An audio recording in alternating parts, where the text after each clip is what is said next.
Bismillahirrahmanirrahim. Assalamualaikum warahmatullahi wabarakatuh. Waalaikumsalam warahmatullahi wabarakatuh.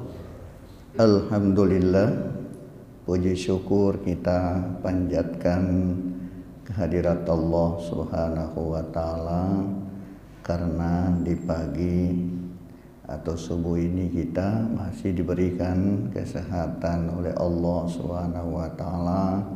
Kita masih diberi umur panjang. Untuk itu mudah-mudahan umur yang panjang ini dan kesehatan yang Allah berikan kepada kita senantiasa mendapatkan berkah dari Allah Subhanahu wa taala, sehingga di sisa hidup kita ini selalu bermanfaat buat diri kita, keluarga kita, dan saudara-saudara kita. Amin ya rabbal alamin.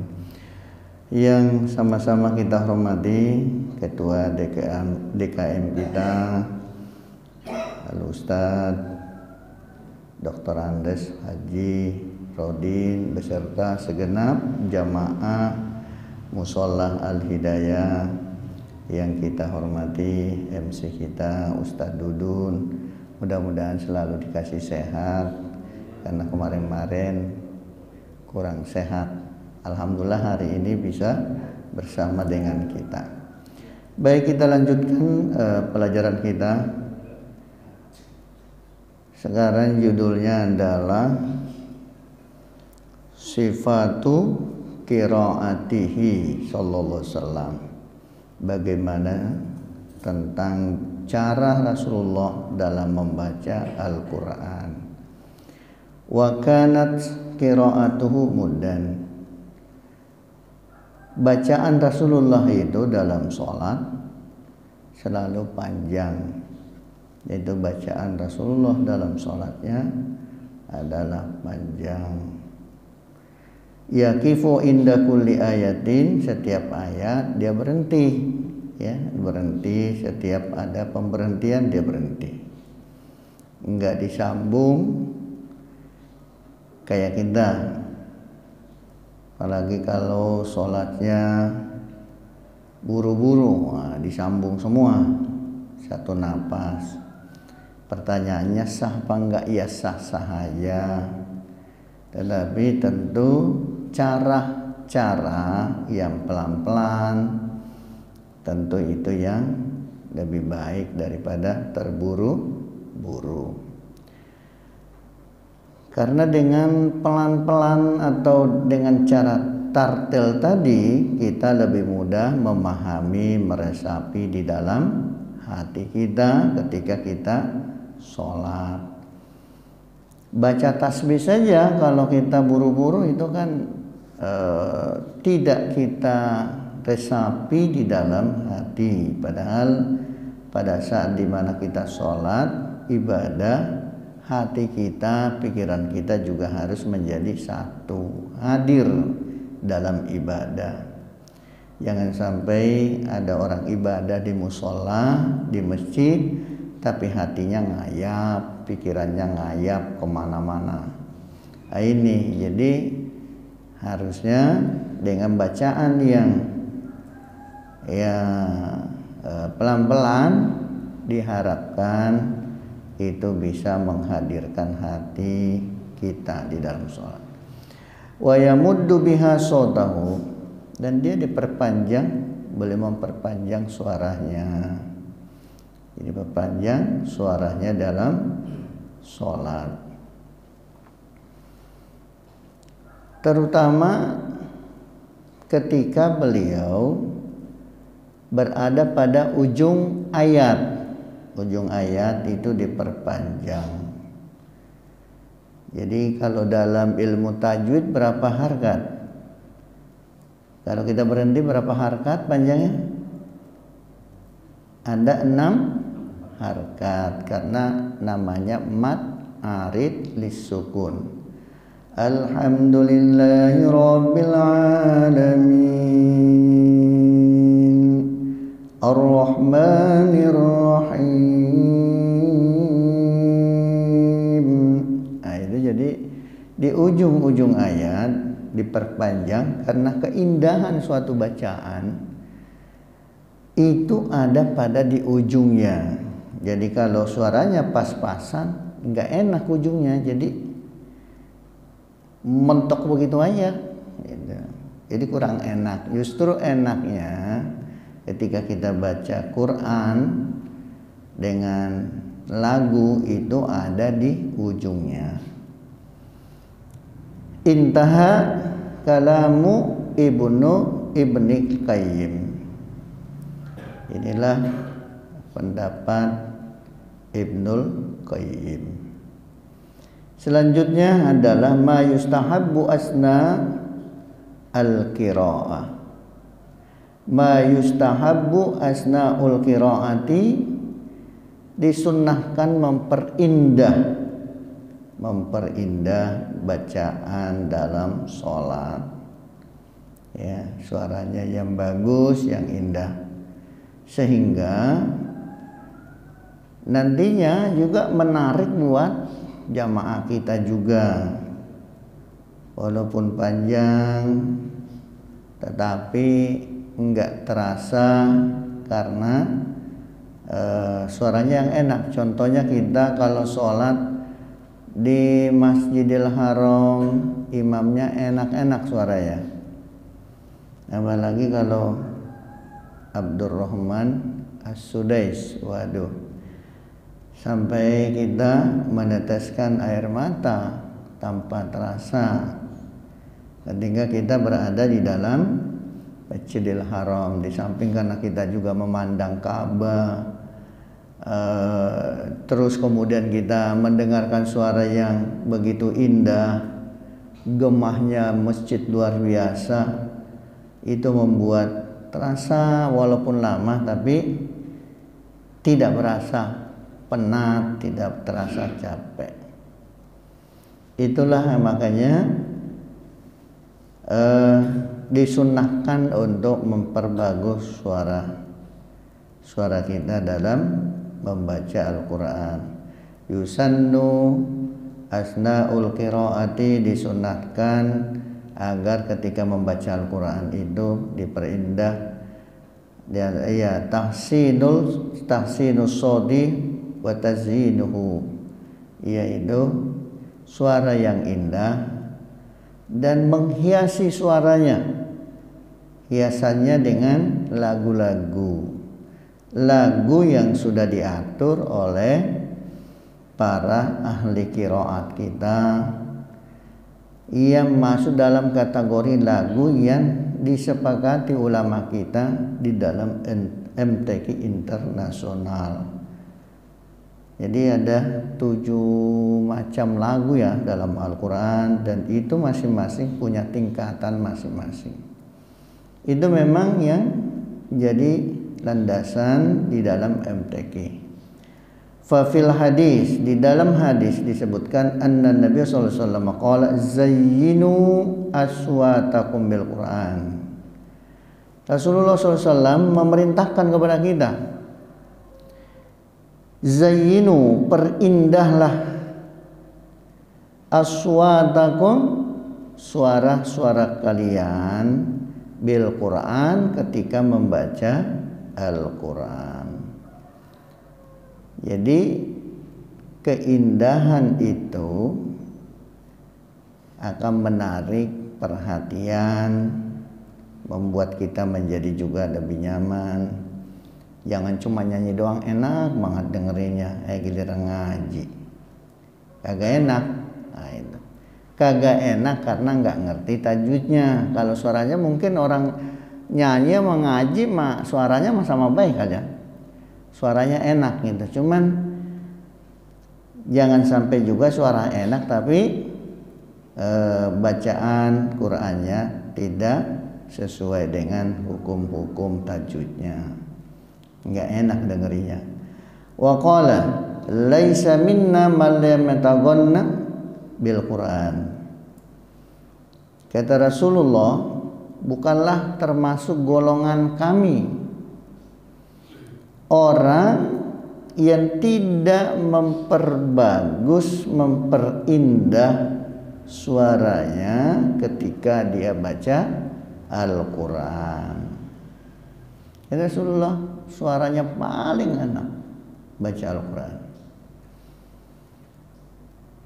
Kalau dulu saya cerita, Nabi Daud kalau baca kitab Zabur, saking indahnya suaranya, itu air ngalir berhenti dengerin dulu. Kalau ada daun jatuh dari tangkainya, dengar suara Nabi Daud, enggak langsung jatuh ke bawah, dia berhenti dulu tengah-tengah sampai Nabi Daud selesai membaca kitab Zaburnya.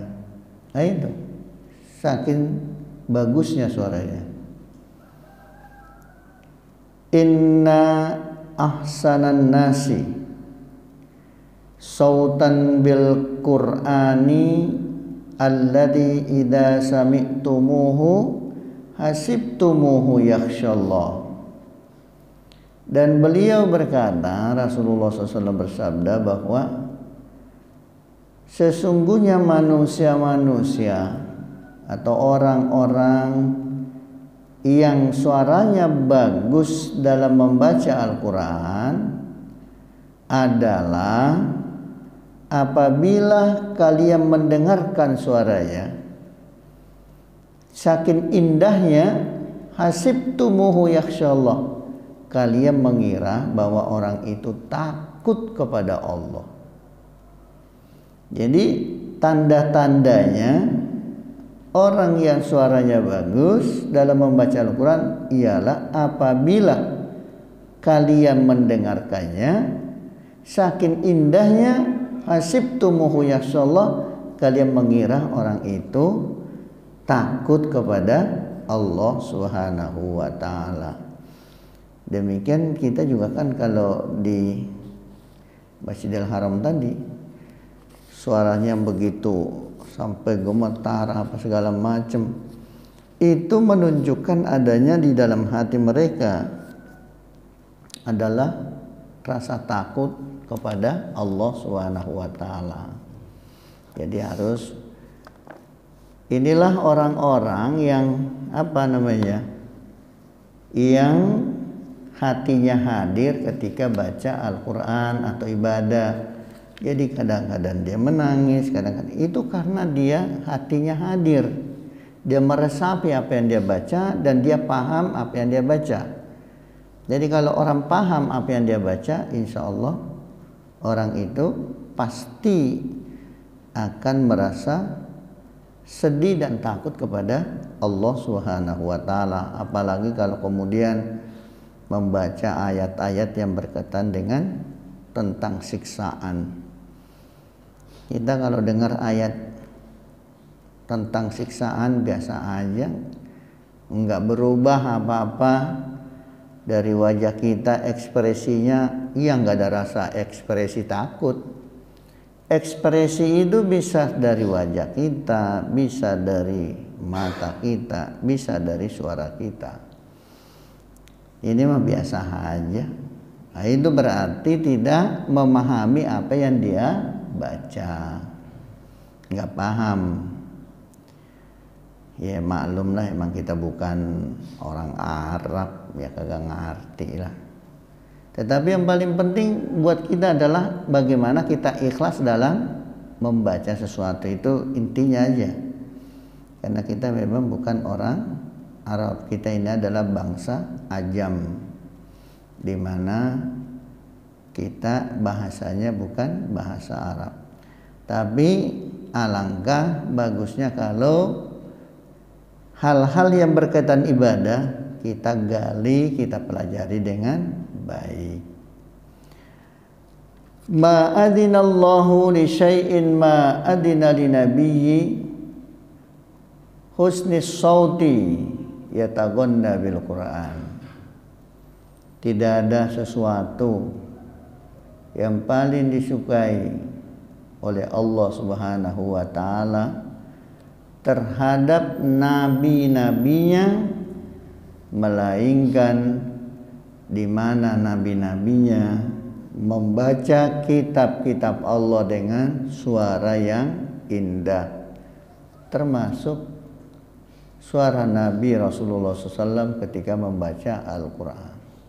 Jadi Allah sangat senang mendengarkan suara-suara yang indah di dalam membaca kitab-kitabnya, karena masing-masing orang bisa membaca kitab Taurat dengan suara indah, bisa juga membaca Zabur dengan suara indah kayak Nabi Daud, bisa membaca kitab Injil dengan suara yang indah dalam bentuk bahasa Arab. Karena memang kan kitab-kitab Allah itu ada yang berbahasa Arab seperti Al-Quran, ada juga yang berbahasa Ibrani, ada yang berbahasa Persia. Tapi itu kan bisa dibaca dengan suara yang indah. Sama juga bahasa kita Indonesia, kalau kita jadikan nyanyian kan suaranya indah-indah juga. Dengerin dangdut, dengerin nyanyian yang lain enak juga. Itu bahasa Indonesia. Jadi semua bisa dilakukan dengan suara yang indah, terutama ketika kita baca Al-Quran. Qala An-Nawawi, Al-Imam An-Nawawi mengatakan yusannu likulli man qara'a fis sholati aw ghairiha idza marra bi ayati rahmatin ay yas'alallaha ta'ala min fadli. Kata Imam Nawawi, disunnahkan bagi semua orang yang baca Quran, baik di dalam sholat atau di luar sholat, apabila ia membacanya membaca ayat yang berkaitan dengan rahmat Allah, maka boleh ia meminta kepada Allah pada saat itu karunia Allah. Jadi di ujung ayat orang boleh berdoa menyesuaikan dengan pembicaraan Allah tentang ayat tersebut. Kalau Allah itu berbicara tentang rahmat, ya boleh orang berdoa setelah sampai di ujungnya, berdoa meminta rahmat Allah. Boleh. Jadi kalau selama ini ada Yasin Fadilah, kan ujungnya doa kan? Setiap ayat ada ujungnya itu ada doa. Ya boleh, nggak apa-apa orang berdoa. Nggak dilarang orang berdoa. Sampai satu ayat berkaitan dengan rahmat, ya udah berdoa di situ. Dan itu oleh ulama kita udah disusun dengan bagus, udah ada doanya di situ. Jadi enggak dilarang, pun juga Nabi memerintahkan, kan Nabi juga melakukan. Jadi jangan kalau ada apa-apa cepat-cepat, wah ini mah salah nih. Jadi cepat memberikan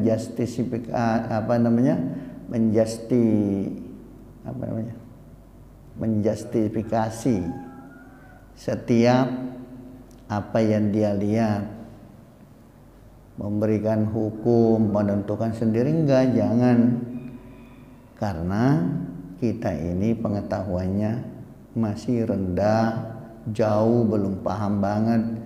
Jadi jangan kita sok pintar, ini nggak boleh nih, ini salah nih. Ya orang mau ngaji disalah-salahin. Udah bagus aja orang mau ngaji, biarin aja.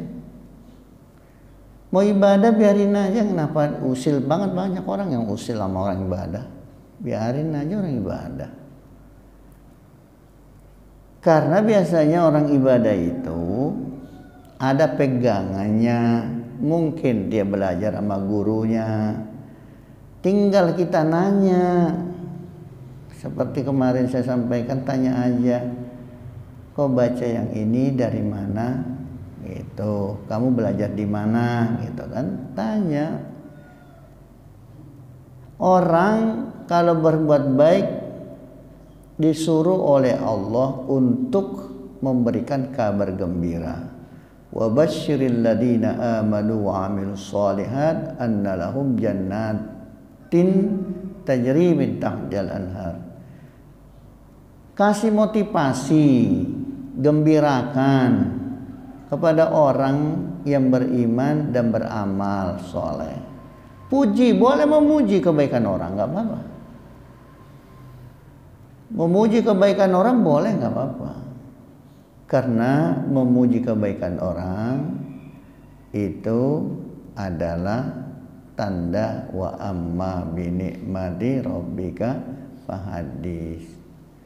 Bagus, bukan orangnya yang dipuji, bukan, kebaikan yang dilakukan.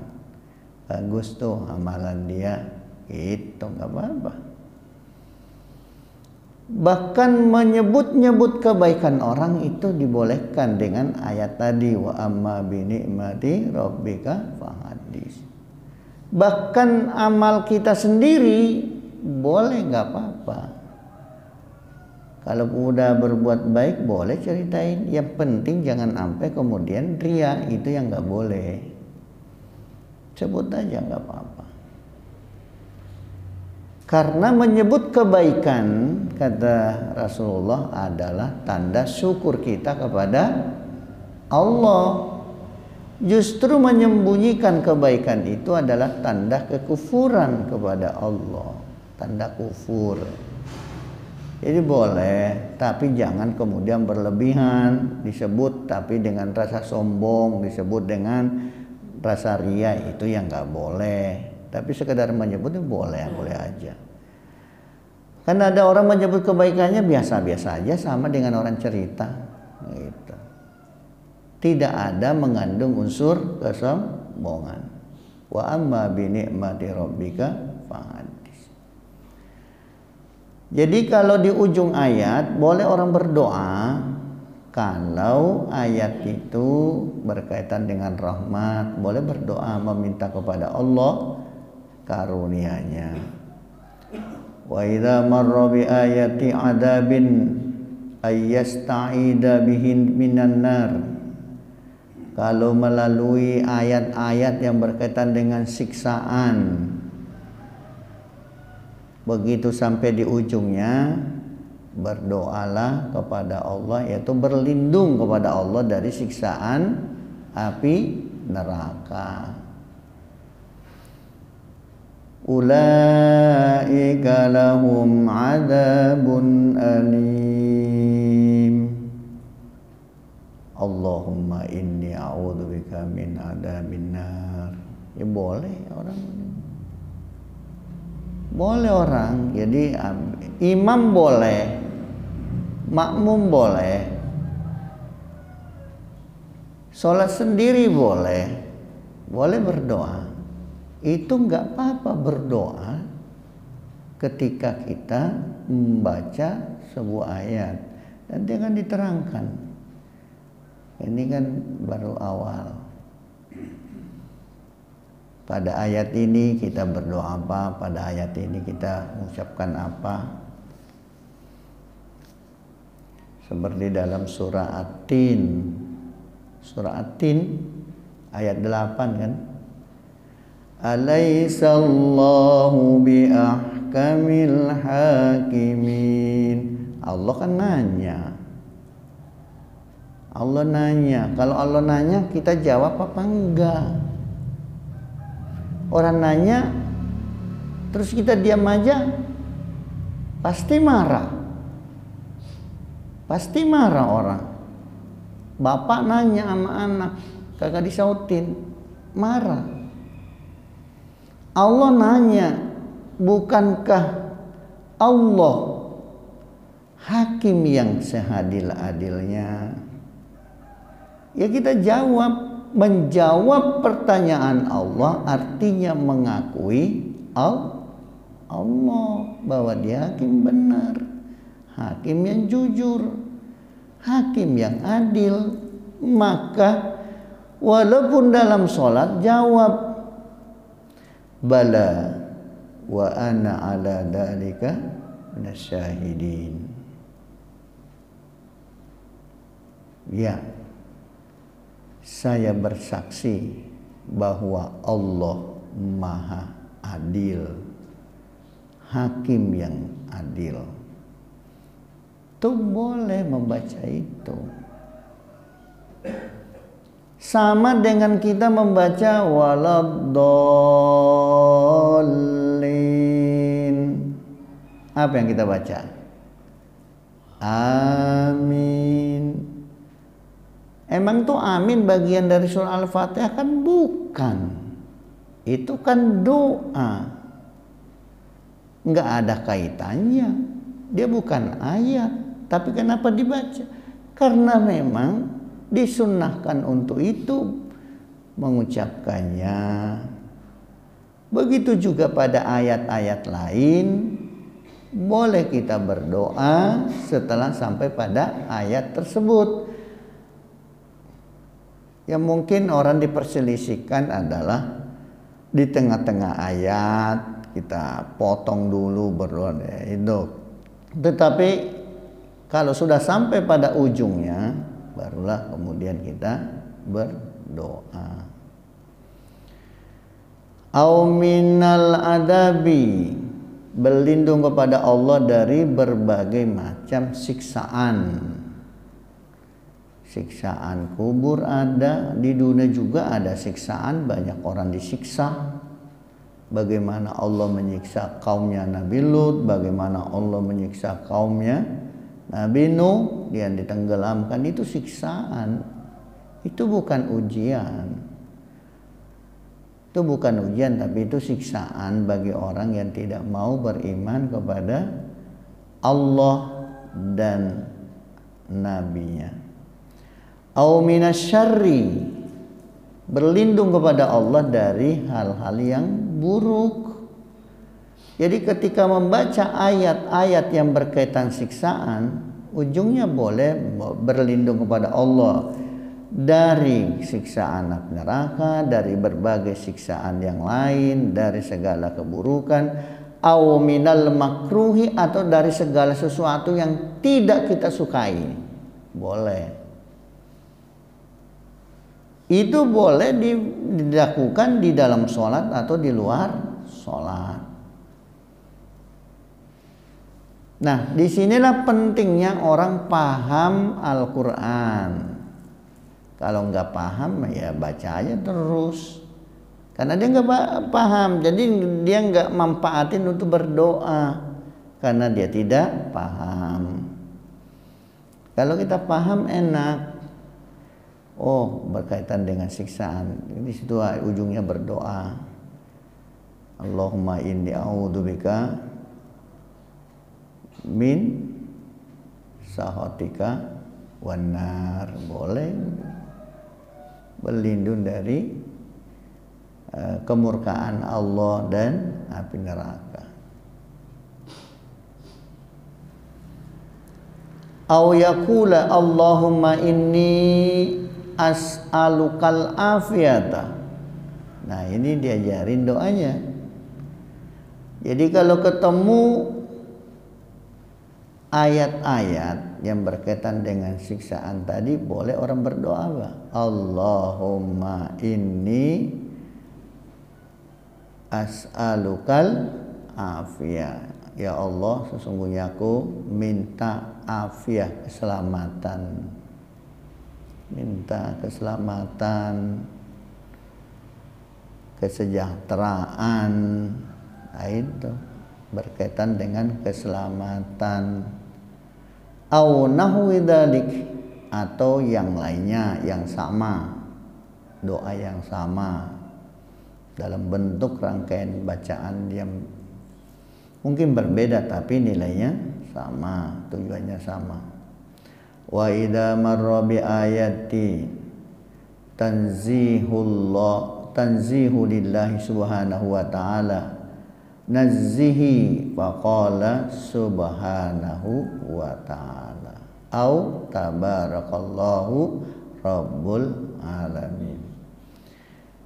Kalau ketemu ayat-ayat yang berkaitan di mana ayat itu membersihkan Allah dari segala sifat-sifat yang buruk, mensucikan Allah, maka kita membaca subhanahu wa ta'ala, maha suci Allah yang maha tinggi, ya, gitu. Subhana, kita baca subhanahu wa ta'ala, maha suci Allah yang maha tinggi. Au tabarakallahu rabbul alamin.